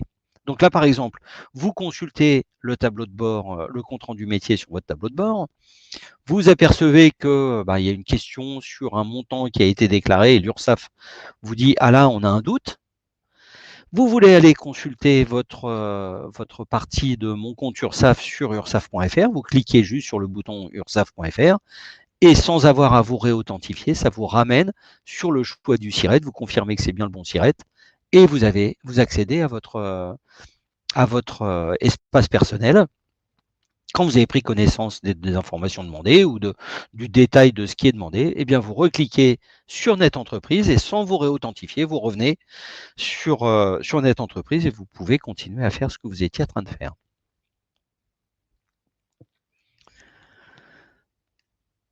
Et puis maintenant, donc le moment que tout le monde attendait, parce que moi, le fait que je vous le présente ou que même Claire Defay vous présente les éléments de DSN, vous n'êtes pas forcé de nous croire. Donc, on a la chance de recevoir avec nous Madame Christelle Krupa, donc de Chartres. Et on va rouvrir nos caméras parce que c'est quand même beaucoup plus sympa quand les caméras sont réouvertes, qui est entourée par toute son équipe, pour venir témoigner auprès de vous et puis pour pouvoir, si vous avez des questions. Alors j'ai vu que vous aviez répondu, merci beaucoup. Vous avez répondu déjà à des questions en direct, Krupa, donc ça donne aussi une valeur aux réponses que vous portez, parce que moi, on peut me prendre pour un escroc en disant mais il fait exprès, il va pas dire le contraire, mais au moins vous êtes dedans. Donc votre parole a de la valeur. Donc si pour commencer, vous pouviez nous décrire un peu la situation dans laquelle vous êtes. C'est-à-dire, effectivement, là, vous nous avez listé une série de sirettes pour lesquelles vous faisiez la DSN et surtout vous étiez entré en 2 fois en fonction de ces sirettes, le nombre d'agents qui pourraient être en place, puis surtout une petite notion qui moi m'intéresse bien, mais qu'il faut que j'explicite avant parce que j'ai cru que c'était simple, mais non. C'est savoir si vous avez un plan de paye qui est complexe ou qui est simple. Alors peut-être que vous avez bien compris du premier coup aussi. Visiblement, le fait que vous ayez plusieurs sirettes à déclarer, c'est un plan de paye complexe. Donc ça va aussi renseigner nos auditeurs sur le fait qu'effectivement on est dans une situation qui est proche de la leur ou pas. Je vous laisse la parole, Krupa. Alors, voilà, on a mis le micro. Donc, les payes complexes, je dirais oui, puisque nous avons 3 connexions différentes pour un même logiciel. Et à l'intérieur de ces connexions, nous avons plusieurs numéros de sirettes. Donc, c'est vrai que c'est quand même assez compliqué. La mise en place qu'on a démarrée en 2019, en fin 2019, a été quand même assez lourde. Et on a eu beaucoup de mal à le comprendre et à mettre en place au démarrage les paramétrages. Ça a été assez compliqué quand même. D'accord. Quand vous dites fin 2019, vous avez mis combien de temps en réalité avant de basculer? Parce que du coup, 1er janvier 2020, vous avez fait passer les premiers sirettes. Alors, on a fait une formation en octobre de 2019 pour une mise en place en 1er janvier 2020 et on a dû faire 2 tests. On a fait 2 tests. On a dû faire 2 tests. Où au démarrage de nos tests, on avait, je tairai le nombre d'anomalies pour éviter de faire peur à tout le monde, mais c'était quand même… Mais non, rassurez-les. Rassurez-les plutôt sur le fait de savoir combien de temps vous avez corrigé le nombre d'anomalies que vous avez eues. Eh ben, il fallait qu'elle soit corrigée pour le 1er janvier, donc on a mis 2 mois. Voilà, vous avez votre réponse. Mais c'est pour ça que j'insistais. Mais c'est pour ça aussi que j'insistais sur le fait de dire avant, est-ce que vous êtes sur un plan de paie complexe ou simple? Et pour rassurer certains de nos auditeurs, je précise aussi que les anomalies peuvent être individuelles et la même anomalie présente sur 50 contrats, c'est l'équivalent de 50 anomalies. Alors qu'en réalité, le fait d'avoir corrigé par exemple la date de début de contrat pour tous fait qu'on corrige d'un seul coup les 50 anomalies. Donc c'est pour ça que je disais, mais bien évidemment, c'est tout l'intérêt d'avoir ces périodes de test, et je vous remercie de préciser qu'effectivement vous aviez commencé au mois d'octobre. On est au mois d'octobre, donc ça veut dire que pour ceux qui sont avec nous, c'est possible. Et tous ceux qui auraient plus de 100 agents sont censés être déjà en DSN. Donc je sais que ceux qui nous écoutent aujourd'hui sont dans des structures qui sont de moins de 50 agents, mais c'est pas pour ça que c'est plus simple. Alors vous disiez, on a fait ça, mais on a préparé 3 mois avant. Quel est le logiciel que vous utilisez? Cyril. D'accord, parce que j'avais pas entendu dès le début, donc au moins ça va renseigner et ça va rassurer ceux qui sont chez le même éditeur. Alors moi, ce qui m'intéresse aussi là, finalement, c'est vous parlez de plusieurs sirettes. est-ce que le passage à la DSN, alors en dehors du paramétrage qui représente un lourd travail, hein, puisqu'il faut mettre à jour les infos et puis changer quand même correctement et de façon importante sa méthode déclarative, est-ce que vous avez une évolution sur l'organisation interne, par exemple sur la méthode de collecte des données, ou est-ce que vous êtes resté dans le même système que ce que vous utilisiez avant avec la N4DS? Comment ça? Je comprends pas votre question. Si on a changé notre Alors, organisation notre organisation interne, vous voulez dire? Est-ce qu'on a oui. Alors, Oui. on a Je me suis mal exprimé. On a fait une création de poste, on a un nouvel agent qui arrive au 1er janvier. D'accord. Parce que ça nous génère beaucoup plus d'activités qu'avant. Déjà, il faut déposer les fichiers. Ensuite, il faut aller vérifier les montants. Il faut aller corriger l'ensemble des anomalies. Et avant, avec une déclaration annuelle des salaires, l'agent, vous aviez une anomalie par année. Là, tant que l'anomalie n'est pas corrigée, votre agent arrive en anomalie tous les mois. Mais la bonne nouvelle, c'est quand l'anomalie est corrigée, elle n'apparaît plus. Ouais, pour l'instant, on n'a pas trouvé encore trop la correction. Ah bon? Non, il y a alors là, beaucoup qui restent des potentiels thérapeutiques. On a des choses encore avec des interrogations. Ouais, et puis ça génère quand même de l'activité supplémentaire parce que depuis la DSN, on a aussi, nous sommes dans l'obligation de passer les attestations de Pôle emploi avec les 37 derniers mois sur le site de Net Entreprise, qui a alourdi notre activité aussi, parce que quand en fin d'année, au mois de juillet, vous avez 150 attestations Pôle emploi avec 37 mois de salaire chacun, je peux vous dire que quand ils ont 37 mois d'expérience professionnelle dans la collectivité, c'est très, très long à faire. Donc, ça alourdit beaucoup notre travail. Oui, et ça, par contre, c'est une situation transitoire. Puisque, mais en attendant… Oui, non, mais attendez, ça enlève rien à la masse de travail.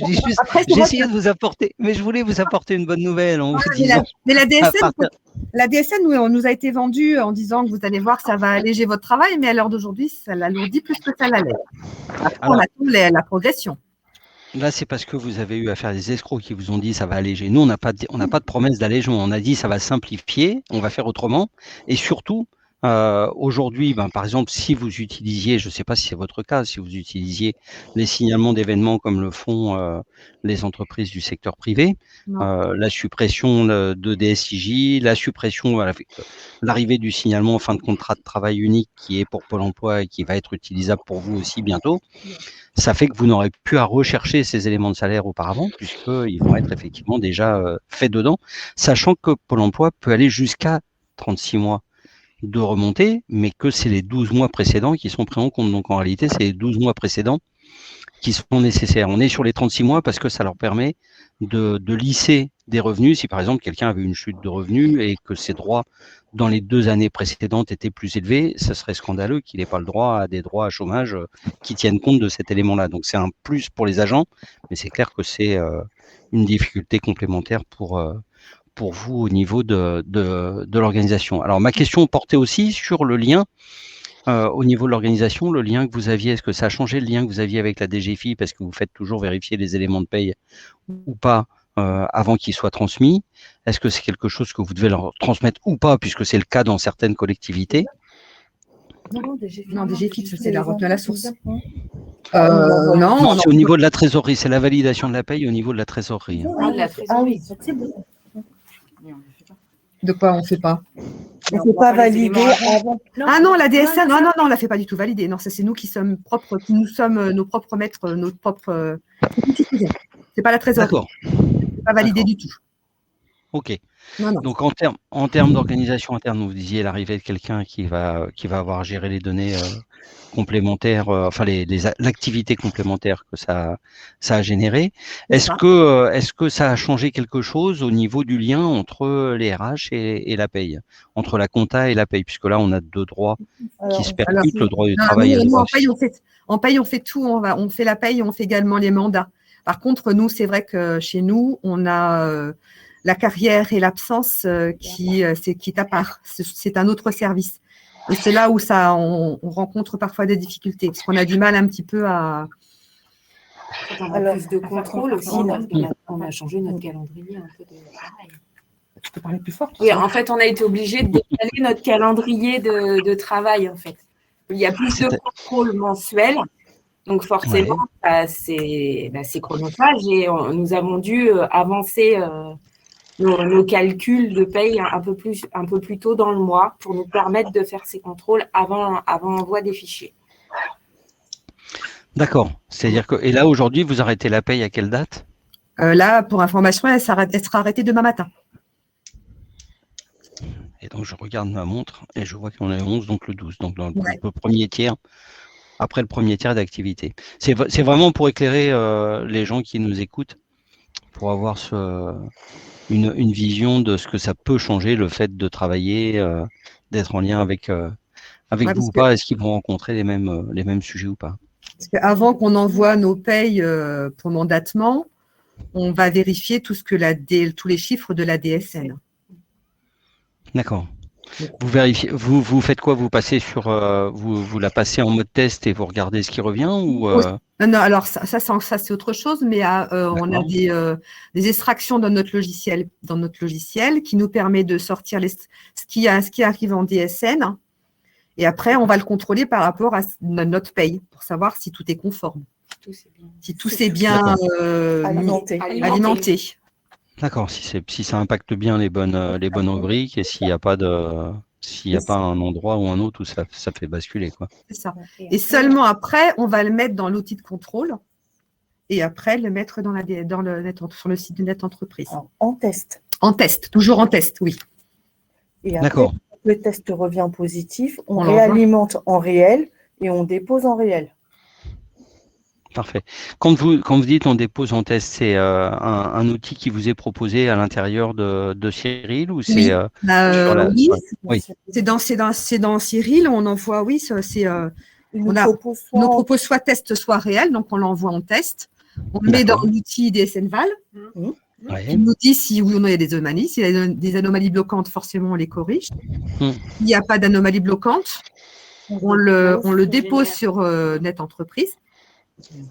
Et une fois qu'il revient conforme, on le repasse, on le régénère en mode réel, on le remet dans la moulinette DSNVAL et ensuite on le met sur Net Entreprise. D'accord. Là, quand vous dites on va rajouter 2 sirettes, donc deux modules d'activité complémentaires dans la DSN par rapport à ce qu'on a fait jusque-là, c'est-à-dire que les deux sirettes qui se rajoutent, est-ce que vous êtes sur J'ai pas dit qu'il y avait des sirettes qui se rajoutent. Ah, je croyais que c'était des éléments de salaire, enfin des agents qui étaient rajoutés. Non, on passe tout 2 fois. On passe les fichiers une fois en réel, une fois en test. D'accord. Oui, mais vous me disiez, on est rentré début 2020 pour une partie, et il y en a une autre partie qui va rentrer début 2021. Oui. Est-ce que pour la partie qui rentre en 2021, vous rajoutez, donc vous êtes repassé à nouveau en mode test. Et ça s'est simplement rajouté en charge complémentaire à ce qui était en place avant. C'est ça. Mais là, la deuxième partie, là, quand on est rentré dans la deuxième phase de la DSN, c'est vrai que ça a été plus simple parce qu'on avait déjà un peu essuyé les plâtres du 1er janvier de l'année dernière. D'accord. C'était plus simple, un peu plus simple. J'aime bien, je souris parce qu'avec la précision que vous portez, mais c'est pas du tout humoristique ce que vous êtes en train de dire. Donc en gros, si on balaye tous les domaines, que ça soit la transparence, la sécurité, la facilité d'utilisation, la charge de travail, la méthodologie, le lien avec l'extérieur, est-ce que vous trouvez, alors attention, j'ai pas dit est-ce que vous faites moins, est-ce que vous pensez que vous profitez déjà de la simplification qu'apporte la DSN? Donc si oui, sur quel domaine? Ça peut être que très partiel. Ou sinon, qu'est-ce que vous attendez? Comment est-ce que vous espérez que les choses vont évoluer? Alors d'aujourd'hui, je ne vais pas décourager celles qui vont arriver au 1er janvier 2022, mais à l'instant où on vous parle, ça l'a alourdi, ça ne l'a pas du tout allégé. D'accord. On a encore du mal un peu à maîtriser quand même. Ça reste encore, il y a encore des choses qui restent floues. On n'a pas eu de formation avec notre prestataire de logiciel. Ça va démarrer là début janvier, puisque c'est pareil, c'était pas non plus super évident avec eux, c'était pas tip top. Ouais. Donc là, on commence les formations avec eux le 17 janvier sur ce sujet. Mais ouais, non, à l'heure d'aujourd'hui, on ne peut pas dire que ça les. On espère que par la suite, ça va nous alléger notre travail, mais pour l'instant, on n'en voit aucun. Bon, après, on sait que pour certains cas de paye qu'on peut appeler un peu complexes, et là, vous parliez des temps partiels thérapeutiques ou d'autres, c'est évident que c'est quelque chose qui nécessite des ajustements qui sont importants. Je voulais juste rassurer vos collègues qui sont en train de nous écouter. On a aujourd'hui à peu près 23 millions de lignes de salaire qui passent sur la DSN avec un taux de conformité de 95%. Donc sur ceux qui y sont depuis déjà un petit moment, les éléments de simplification et surtout le fait d'être un peu plus rassuré, c'est-à-dire que quand la DSN était partie, c'était quelque chose qui était bouclé, et surtout qui profitait du fait, et j'entends bien ce que vous précisiez sur le fait que les anomalies, quelquefois vous saviez pas les corriger, que du coup une fois qu'elles se présentent, il n'y a plus qu'à croiser les doigts pour pas qu'elles soient bloquantes de façon à ce que vous n'ayez pas de problème, mais que ça vaut le coup quand même d'avoir un peu plus d'éléments de formation et un peu plus de contenu de la part de votre éditeur pour vous permettre effectivement, ou de la part des organismes qui en dépendent, parce que je ne vais pas non plus tout défausser sur les éditeurs, mais que vous soyez plus avec des éléments simples et que vous soyez vraiment en DSN Presse-Bouton. Il y a des grosses entreprises, Carrefour ou des choses comme ça, qui sont en DSN Presse-Bouton aujourd'hui alors qu'elles ont des centaines de milliers de salariés. Donc eux, par chance, ont atteint déjà cet élément. Donc si je note la résolution des anomalies, et que je l'exclus non pas de votre propos, mais du raisonnement qu'on tient, est-ce qu'il y a d'autres sujets sur lesquels vous êtes encore dans l'attente d'aide ou de compléments de bonnes pratiques pour être plus serein? Enfin, quoique, j'ai pas l'impression que vous soyez pas serein, vous êtes juste débordé, quoi. Voilà, c'est ça. Mais on a aussi des anomalies sur la Caisse des dépôts et parfois on ne sait pas comment corriger les anomalies. Ça, on est quand même assez embêté sur ce sujet-là. Oui, je peux répondre, Michel. Didier plutôt. Oui, bien sûr. Je peux répondre à Madame Krupa. Oui, effectivement, les collectivités nous appellent beaucoup plus souvent sur les anomalies carrières à corriger parce qu'ils ne savent pas trop. Et au niveau de la paye, au niveau des versements et de la déclaration, quand la DSN arrive, ça alimente directement le compte financier, c'est instantané. Par contre, des anomalies carrières, il y en a beaucoup. Et après, vous pouvez contacter la CNRACL ou la retraite additionnelle de la fonction publique ou l'IRCANTEC. Il y a une adresse mail que j'avais mis en réponse en question sur DSN CNRACL RAFP @caisse-des-dépôts. Vous pouvez poser vos questions et on répondra systématiquement. Et je prends votre cas, le département 28 est géré à Bordeaux par un gestionnaire de chez nous. Voilà. Il pourra à même vous répondre. C'est Monsieur Monziol, non? C'est pas ça? Oui, Monsieur Monziol, oui, c'est ça, tout à fait. Après, si Monsieur Monziol a été formé il n'y a pas très très longtemps. Non, il n'y a pas très très longtemps, effectivement. Moi, je suis un peu plus expert sur la DSN. Voilà. Et je peux répondre à toutes les questions que se posent les collectivités. Parce qu'en même temps, je fais des formations sur les DSN de la CNRACL. Voilà. Ouais, parce pour l'avoir eu au téléphone début d'année 2021, si je ne me trompe pas, il venait tout juste d'être formé alors que nous, on avait commencé au 1er janvier 2020. Oui. Alors moi, j'étais sur la cellule de préfiguration depuis le 1er janvier 2020. On était 4 personnes qui géraient toutes les collectivités qui sont entrées au 1er janvier 2020. Voilà. Bon, alors aujourd'hui, on ne vous cache pas que la Caisse des dépôts, on a des anomalies. Oui, beaucoup. J'ai regardé. Vous avez regardé? Oui, j'ai regardé. On en a conscience. Maintenant, il faut qu'on ait le temps. Donc, on attend justement notre création de poste qui va venir en renfort, nous, parce que là, sinon, là, on n'y arrive plus.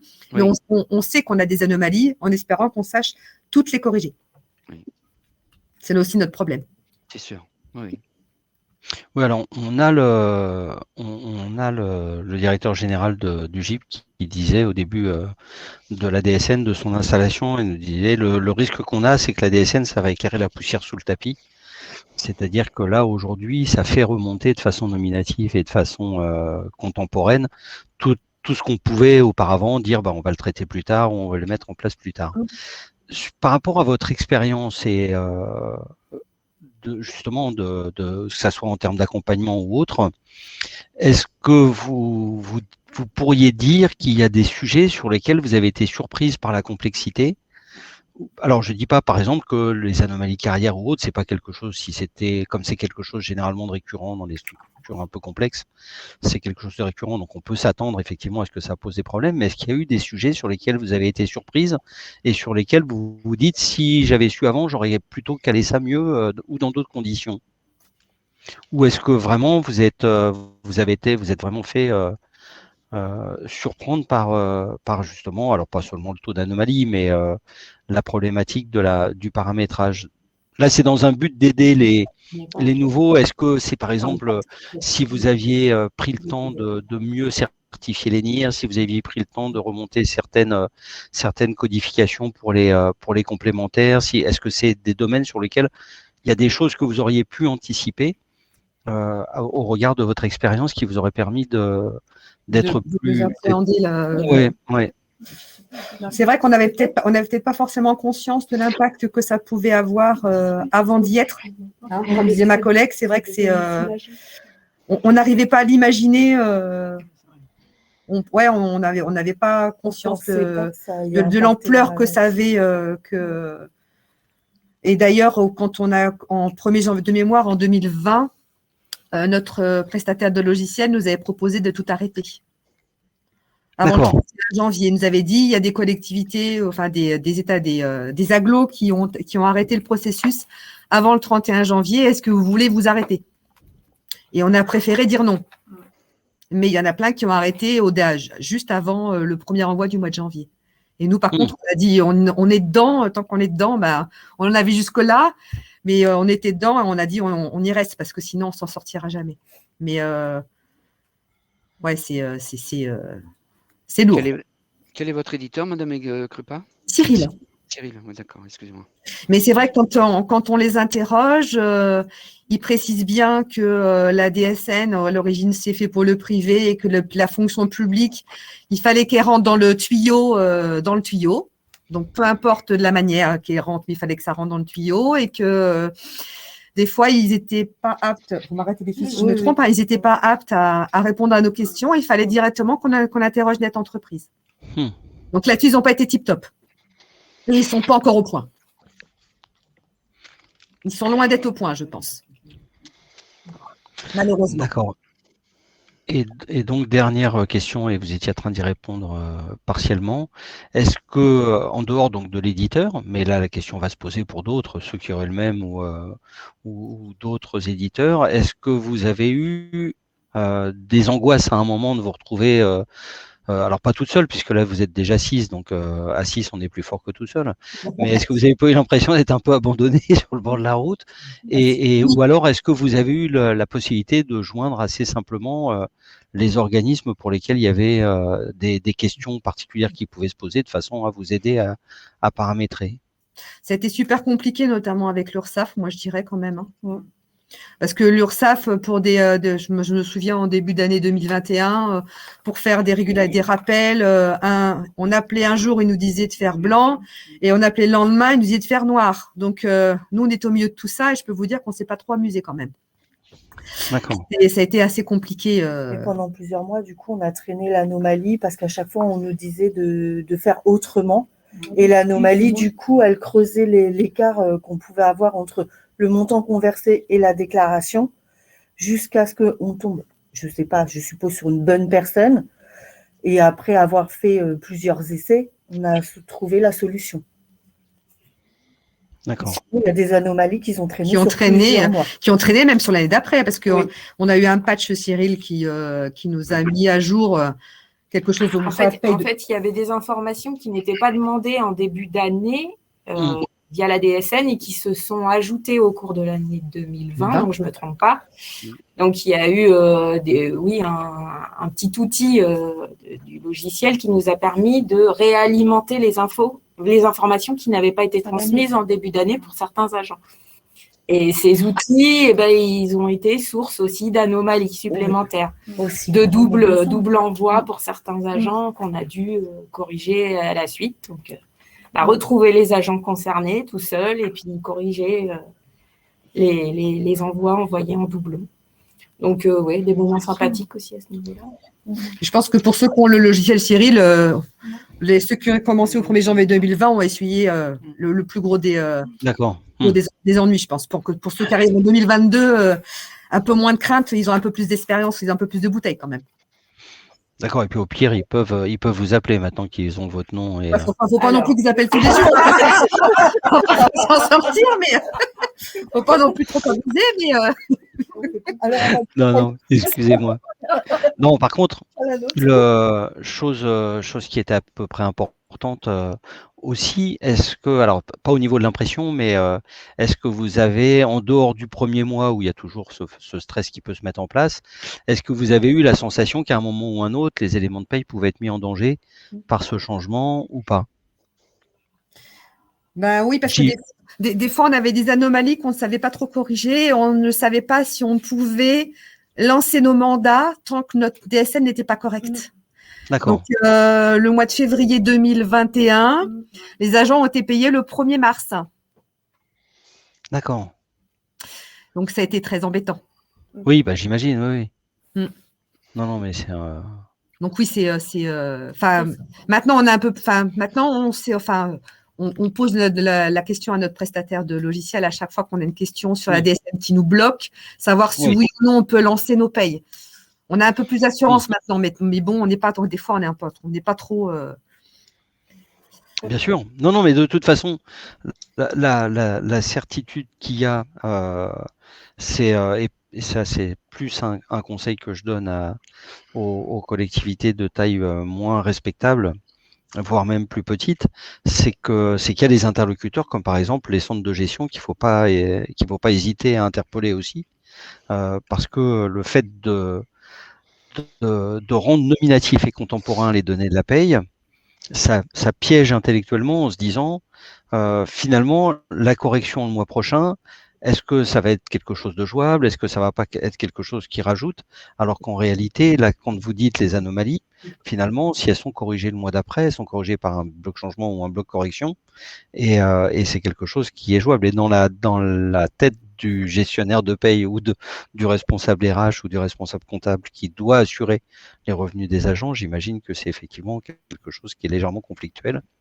Ouais, et puis les blocs de régule, on a un petit peu de mal encore à les comprendre. C'est encore un peu flou pour nous, les blocs de régule. Ah, il y a une nouvelle nouveauté qui est sortie concernant les blocs de régularisation et les rappels. Oui, vous allez sur la plateforme PEPS, vous avez tous les éléments, ça vient de sortir. Et le JPMDS a validé la fiche consigne. Voilà. Donc, on va sur votre site PEPS et on va chercher. Oui, voilà, c'est ça, tout à fait. Et la fiche consigne, je peux vous donner le numéro, ne quittez pas. Je crois qu'elles ne vont pas partir tant que vous ne l'aurez pas donné. Hein. J'étais en train de regarder la fiche consigne. A priori, on ne nous l'a pas donné. Mais ça concerne les blocs avec le bloc 50, 78 et 80. Dans le bloc 50, pour des régularisations de l'année 2020, vous devez mettre la date de rattachement à 2000. Et pour l'année 2021, c'est 2000. L'année prochaine, en 2022, quand vous ferez des régularisations sur 2021, vous devez mettre 2001 en date de rattachement. Voilà. 2001 ? Oui. Je vais regarder la fiche consigne. Par contre, on avait également entendu parler des envois hebdomadaires sur la maladie, entre autres, mais ça, on ne les voit pas arriver encore. Est-ce que vous avez une idée du timing, de l'échéance? Qu'est-ce que vous appelez les envois hebdomadaires sur la maladie? Alors, c'est ce qu'on a pu comprendre, c'est que toutes les semaines, il faudra qu'on envoie sur la DS, sur Net Entreprise, un fichier qui va envoyer toutes les arrêts de travail et les fins de contrat. C'est ça, encore autre chose. Et là, on a Madame Defay qui a démarré elle aussi au 1er janvier ou un peu plus tard, qui est en train de se mettre en panique en disant si jamais il me demande ce que c'est, je vais me mettre en PLS direct pour pas répondre. Honnêtement, par rapport au changement dont vous parlez, au transfert toutes les semaines d'informations, c'est quelque chose qui nous échappe complètement. Et c'est une information que j'avais pas. Maintenant, ça touche peut-être quelque chose d'autre, mais aujourd'hui, la transmission des signalements en fonction du lieu où vous êtes et de la CEPAM dont vous dépendez et de l'organisme qui fait l'assurance maladie pour vous, ça peut ou ne pas fonctionner. Et donc, du coup, les DSIJ continuent à devoir être faites et les signalements d'événements, eux, ne sont pas accessibles, mais dans certains départements, ça fonctionne. Et si c'est ça, c'est au fil de l'eau. Maintenant, c'est peut-être dans le cadre du respect du maintien de revenus de certains que vous pourriez avoir à le faire, mais c'est pas la norme de la DSN qui vous l'impose. Donc du coup, je ne sais pas ce que c'est, ou alors est-ce que c'est une transmission, c'est un nouvel état qu'on vous demande, et là, ça vaudra le coup de se poser la question. C'est ce que vous dites, nous, on ne doit pas faire partie des départements où ça fonctionne, parce qu'en fait, on continue à faire nos déclarations IJ à part. En fait, ça ne passe pas via les envois DSN. En fait, ça s'appellerait des envois événementiels dans notre logiciel. Bon, alors là, ouais, mais c'est là que je rentre en guerre, moi, et que je sors mon fusil, parce que la DSN, c'est un flux mensuel et des signalements d'événements. Certains organismes s'amusent à parler de DSN événementiel, c'est pas vrai, c'est pas décorrélé. Simplement, le signalement d'événements, c'est ce qui envoie l'information auprès de votre CEPAM ou de l'organisme si dans certains départements, c'est délégué à des organismes complémentaires.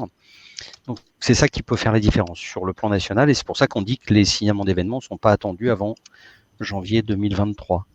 Mais c'est d'autant plus dommage que c'est un des éléments les plus frappants de la simplification qu'apporte la DSN, c'est que finalement, au lieu de faire la DSIJ, c'est-à-dire d'aller chercher les 3 derniers mois de salaire, mais peut-être que Madame Defay peut compléter plus efficacement que moi. Je suis désolée, Didier, j'étais en train de lire les questions, j'écoutais que d'une oreille. Du coup. D'accord.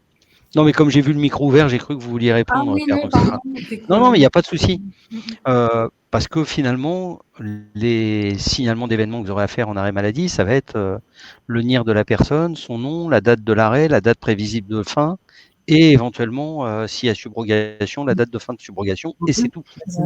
Et c'est tout ce que vous aurez à faire. Et sur Pôle emploi, c'est de la même façon, le logiciel va, j'allais dire injecter, va chercher dans ce que vous aurez déjà déclaré, dans ce que vous aurez déjà préparé sur le mois en cours, les éléments de façon à transmettre, et ça va être les DSN précédentes, celles que vous êtes en train de faire aujourd'hui, qui vont alimenter ces éléments-là, et la recherche sera plus à faire. Donc tout ce changement, même si j'ai bien compris que la carrière et les absences, c'était pas complètement vous, ça va pas vous apporter grand changement. Finalement, vous êtes en train de bosser pour les autres, vous alimentez le contenu pour que les autres profitent de la simplification qu'on va leur donner. Mais c'est bien d'être solidaire aussi de ses collègues et du coup de simplifier pour les autres.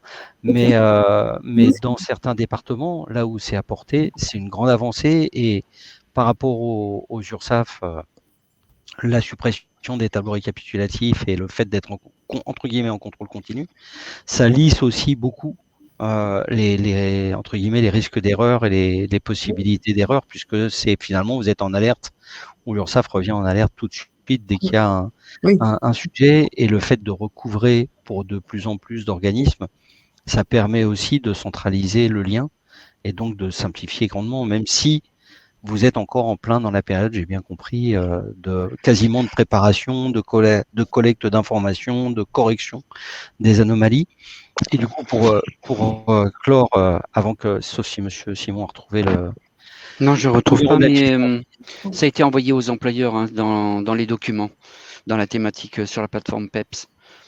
Ça s'appelle correction de cotisation suite à erreur déclarative sur un exercice antérieur à l'exercice en cours. On gardera. Oui. Si vous ne le trouvez pas, je pourrais vous l'envoyer, Madame Krupa. D'accord. Ouais, donc dernière question que je vous pose. Si on pouvait vous proposer quelque chose pour le début d'année prochaine, pour vous aider à mieux faire, qu'est-ce qu'on pourrait vous proposer? C'est pas une question piège. Ne me répondez pas. Me répondez pas. Venez faire la paye chez nous. Hein, c'est pas. C'est bien. Je sentais venir le coup là, mais. Des formations. Des formations. Ouais. Mais plus par rapport au logiciel que par rapport à la DSN en soi. Si pour la DSN. Oui, mais c'est des formations de notre prestataire de logiciel. Oui, mais c'est pas. Ou alors aussi des formations avec la Caisse des dépôts pour pouvoir améliorer, mieux corriger les anomalies peut-être. Et puis peut-être aussi avec les URSSAF peut-être. Oui, pour faire les blocs de régu quand il y a besoin. Bah, dans le régime privé, enfin dans la partie employeur privé, je ne sais même plus comment on doit dire. Moi.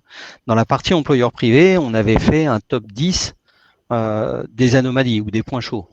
Et on les avait présentés en disant voilà ce qui arrive le plus souvent, voilà quelle est la source de l'erreur, voilà comment on la corrige et surtout voilà ce que ça impacte. C'est-à-dire pourquoi c'est important que ça soit corrigé ou pas et finalement ça avait fonctionné. Donc si on vous proposait la même chose avec la caisse de dépôt sur les versions justement les principales anomalies qui sont rencontrées, pourquoi, qu'est-ce qui est en jeu finalement, la même chose avec l'URSSAF, c'est les choses qui vous intéresseraient. Je pense oui. D'accord. Ok. Bon, mais c'est bien noté. J'ai pris votre adresse mail, Madame Krupa. Vous avez mon adresse mail? Oui. D'accord. Oui, ok. Plus d'excuses. Et le prochain webinaire, on vous redemande de venir comme témoin. et on s'arrangera pour que Monsieur Simon soit là aussi, vous inquiétez pas. J'y suis mercredi et vendredi, alors c'est bon. Voilà. Bon, mais... Et la semaine prochaine. En tous les cas, merci beaucoup pour votre témoignage, votre présence, mesdames. Je vois avec plaisir que malgré la difficulté, on vous a pas complètement fait disparaître le plaisir de rire et de bosser. Donc, heureusement. On est sur un minimum. On va voir, donc on continue notre série de webinaires dans différentes régions et en fonction de ce qu'on va avoir comme remontée d'attente de ceux qui doivent rentrer au 1er janvier 2022. On va peut-être vous proposer quelque chose, mais là, ce sera plus des webinaires, un ou deux webinaires sur le plan national avec un ou deux points à régler.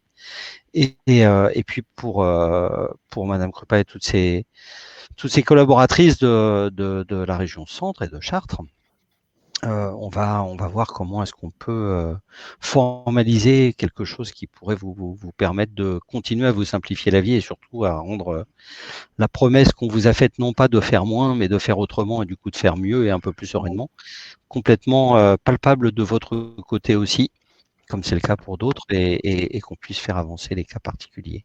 Oui. Merci beaucoup Claire Defay de la CIFAM, de votre présence. Merci Martha Rambaud de l'URSSAF, tous les experts qui sont derrière et qui ont répondu aux questions-réponses. Donc, le replay, si vous avez envie de nous revoir, c'est juste quand on aura fini, qu'on aura raccroché, vous allez pouvoir y accéder. Le support, pareil. N'hésitez pas, si vous avez des questions ou des besoins particuliers, de les exprimer auprès des organismes auxquels vous avez accès. Hein. Il y a une adresse, on vous l'a mis, Monsieur Simon vous a mis l'adresse pour joindre les contacts de la Caisse de dépôt et consignation. Il y a des formulaires sur Net Entreprise qui vous permettent de nous contacter. Soyez rassurés, il y a des humains derrière. La paye, même si ça a été quelque peu décalé il y a peu de temps encore au niveau de Chartres, normalement, il n'y a pas de problème particulier qui l'ont mise en danger. C'est du paramétrage et c'est peut-être un peu plus long. On a, nous, une durée moyenne par rapport au régime privé. On a une durée moyenne de mise en place de la DSN qui est à peu près de 3 mois. Donc, vous n'êtes pas encore en retard si vous allez sur la plateforme de test et que vous commencez les premiers tests. Il est fort possible que vous ayez un plan de paye simple et une situation simple avec peu d'anomalies et que ça soit corrigeable tout de suite. Il faut vraiment en profiter pour le faire tout de suite. Et puis, du coup, si vous êtes dans une situation un peu plus complexe, on essaie d'être là, de répondre. On a tous intérêt à ce que vous réussissiez l'entrée en DSN. Merci mesdames de Chartres, merci mesdames Merci. de votre présence. Bonne journée à tous, Merci beaucoup. courage, oui. Et puis bonne réussite et surtout faites attention à vous et bonne réussite dans cette mise en place. Merci à vous, bonne fin de journée, au revoir. Merci beaucoup. Bonne journée. Merci, bonsoir.